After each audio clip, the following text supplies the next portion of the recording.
Ladies and gentlemen, I appreciate very much the opportunity to address you.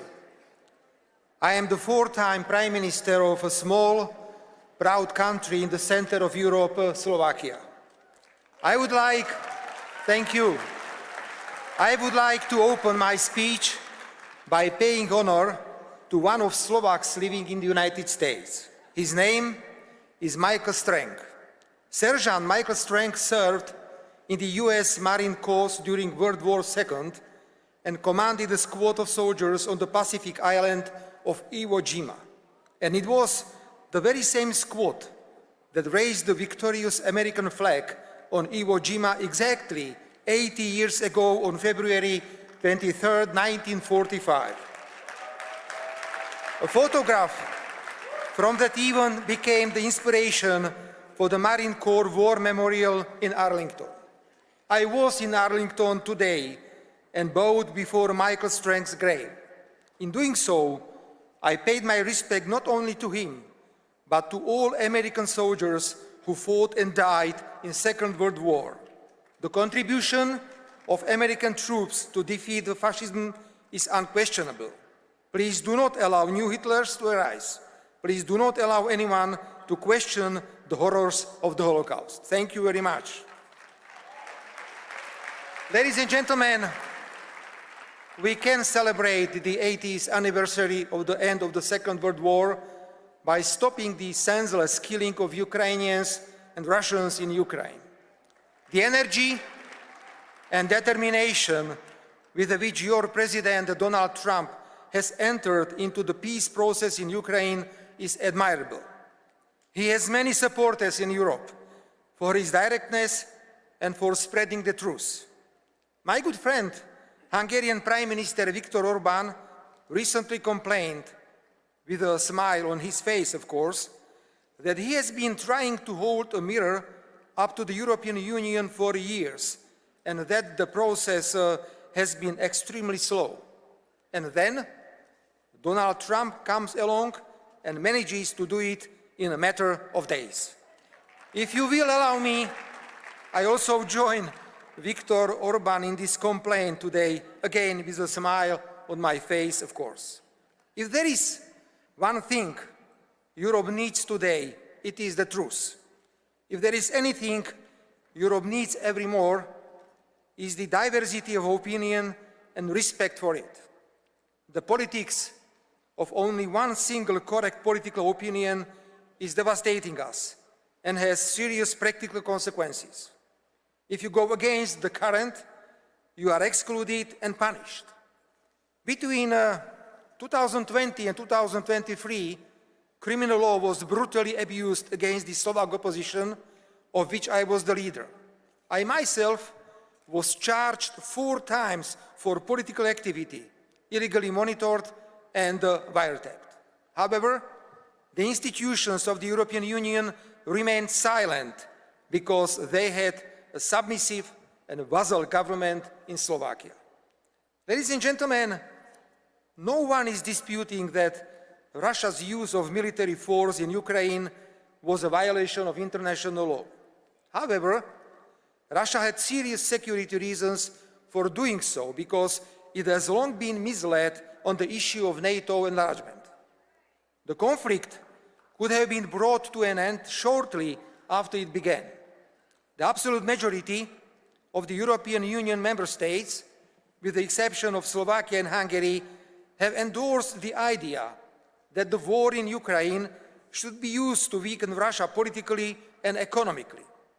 Ukraine has been the victim of a bad strategy.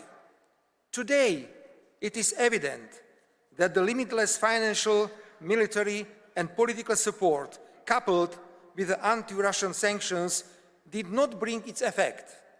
I was among those who warned against senseless killing, calling for ceasefire and supporting all peace plans.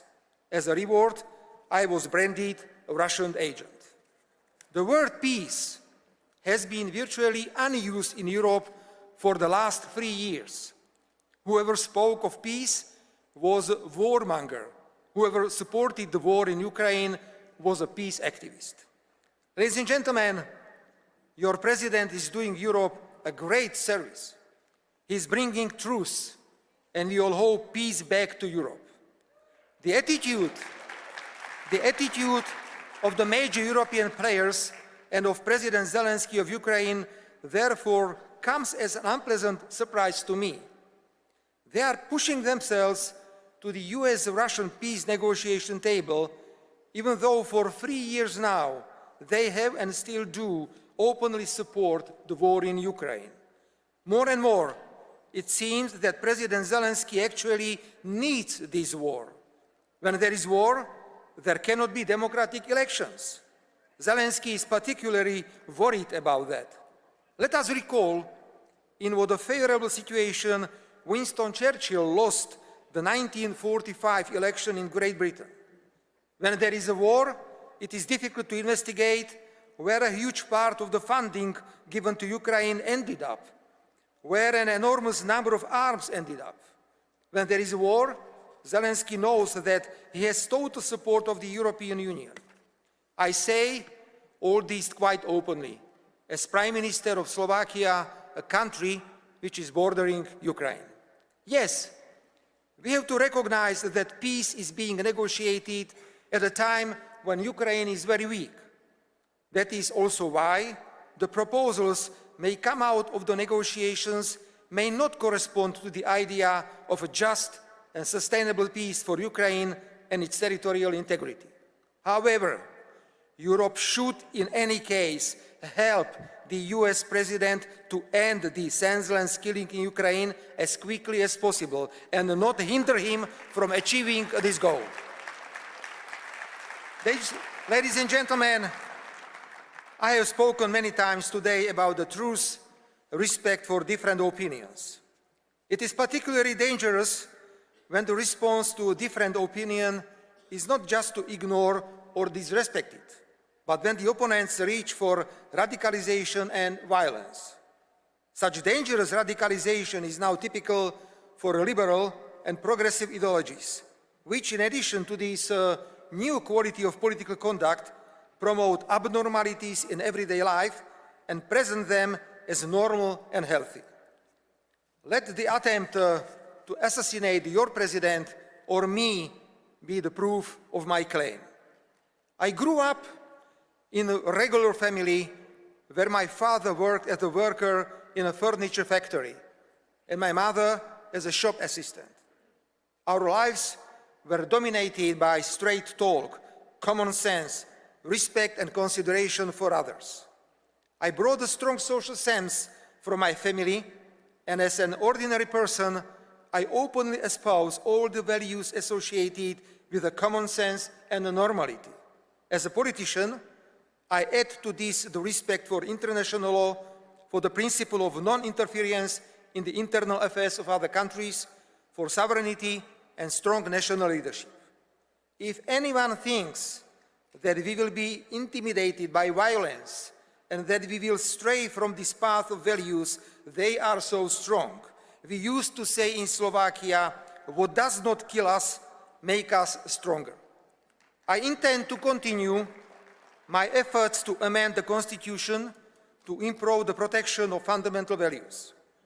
When we adopted the Constitution of Slovakia in 1992, we had no idea that there might be a need to constitutionally define marriage in order to create a barrier to woke ideologies. The need arose, and we incorporated into the Constitution the definition of marriage as the unique union of a man and a woman. After all, marriage with this meaning has served for centuries as the cornerstone of Slovak families. We do not intend to question it because of external pressures or fashionable ideological trends. We are now working to recognize in the Constitution only two sexes, male and female, nothing else. Then, the conditions for adoption of children only by spouses, and the prohibition of teaching anything in schools that would contradict these constitutional definitions. With a great respect, we are also following your President's administration fight against illegal immigration. As Slovak Prime Minister, I too feel a strong commitment to protecting our borders and national sovereignty from external threats, foremost among which is the impact of illegal migration. That's why I blocked the redistribution of illegal migrants among the European Union member states on the basis of so-called mandatory quotas. Ladies and gentlemen, it is difficult to build a barrier against dangerous woke ideologies if they have substantial support in an entire network of NGOs and media. These, often financed from abroad, are turning into active political anti-government actors, of course, with no political accountability to the citizens. I recently sent a letter to Mr. Elon Musk about the role that organizations such as USAID have played in the unwarranted interference into sovereign internal affairs of other countries. I agree that we need to separate useful and beneficial projects from flagrant interference into Slovakia's internal affairs. The message I sent to Mr. Musk was very clear. We in Europe must oppose such interference and demand transparency and access to all information as the anti-government NGOs and media funded by USAID have been. We must protect our sovereignty, our right to choose our future, and to take decisions without external pressures. Ladies and gentlemen, in conclusion, may I say a few words about the powerful movements that have emerged in the United States and globally, MAGA and MAGA. These movements are not only simply slogans. They represent a vision that resonates urgently not only in the United States, but across the world. I know, ladies and gentlemen, dear friends, I know that you want fairness, reciprocity, and high-quality jobs. So do we. So let's talk. Let's work on it. Let's resolve our differences as friends and avoid pain of tariffs, measures, and countermeasures. I am known for my critical views on the European Union. At the same time, I am absolutely convinced that the European Union is our living space, which must be constantly fought for. For Europe to be great again, and for the European Union to be respected as an institution, that will require a lot of self-reflection, common sense, self-confidence, and money. So on behalf of my country, Slovakia, I openly declare that I am ready to work actively for such a renaissance of the European Union. Ladies and gentlemen,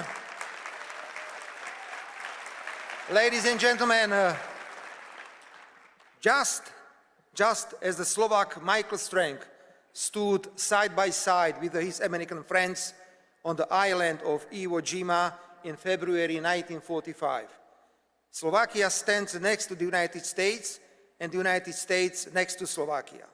I appreciate President Donald Trump's pragmatic approach and his clear focus on American national interests. This is exactly what each and every one of us should be doing. Slovakia's national interests, that's my homework. The United States are a key strategic ally and partner for us, and we are interested in deepening this partnership. I very much look forward to working with the new US administration, and on behalf of Slovakia, I guarantee an open and frank dialogue. Let us be proud. Let us be united. Let us defend our values. I thank you all, and I express my conviction that the next time you meet the name of my country, Slovakia, you will remember this day. Long live the United States. Long live Slovakia. Thank you very much for your attention.